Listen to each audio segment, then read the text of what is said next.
Hello, my name is Steve Gearhart, and this is the Unagi Observer.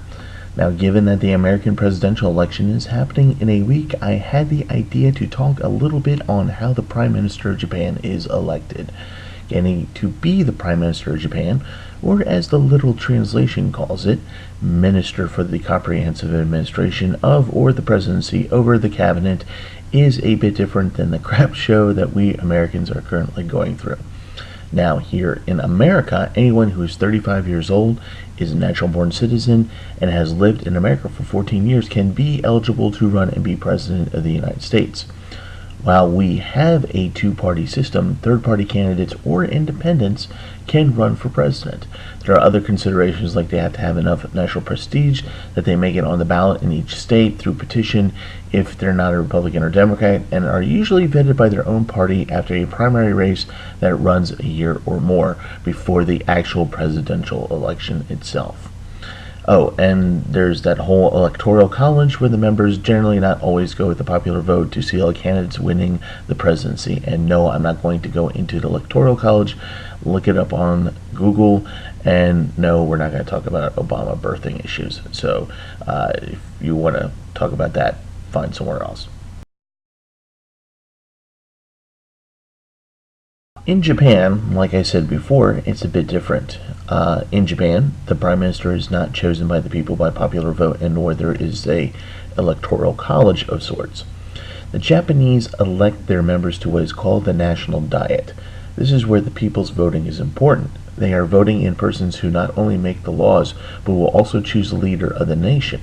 So in Japan, when voting the party is more important, as it will be the party that is in power, not the individual.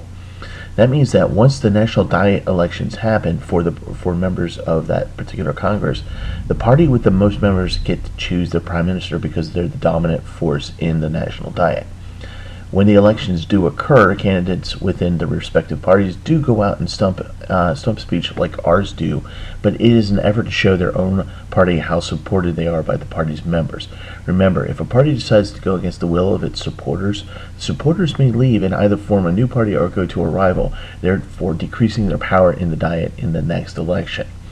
But here comes another big difference. Really, only the ruling party in the National Diet gets to promote the next Prime Minister.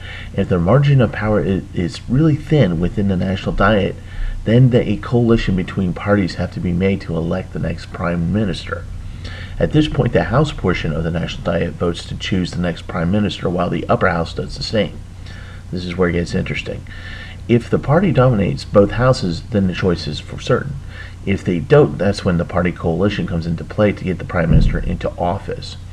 It is thought that it is better to have parties to come together to agree on a Prime Minister than not in these situations, unlike our country. However, if the two choices are voted in and cannot be reconciled within 10 days, in other words, one choice is elected in one house and another one is elected in the other, then the vote in the Diet is deferred to. In other words, whoever has the majority party in the original Diet, they're the ones who basically choose who the next Prime Minister is. Then there is the one last step. Yes, there's one more step. Once the National Diet has presented its Prime Minister, that person is then taken to the Emperor of Japan, who will officially sign off on the appointment, and that person now becomes the Prime Minister of Japan. By the way, in case you were wondering, requirements for being the Prime Minister are that he has to be a member of either house in the Diet, which means a minimum age of 25, and they must not or ever have been a member of the Japanese military. Now, in the past, there's been some exceptions to that rule, but generally speaking, if you're in the military, you can never be Prime Minister. Okay, so there are some comparative politics for you. Because of American elections next week, a new video will not be up, but there will be one after that.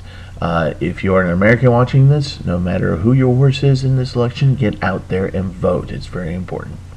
This is the Unagi Observer. My name is Steve Gearhart. Thanks for watching, and see you all next time.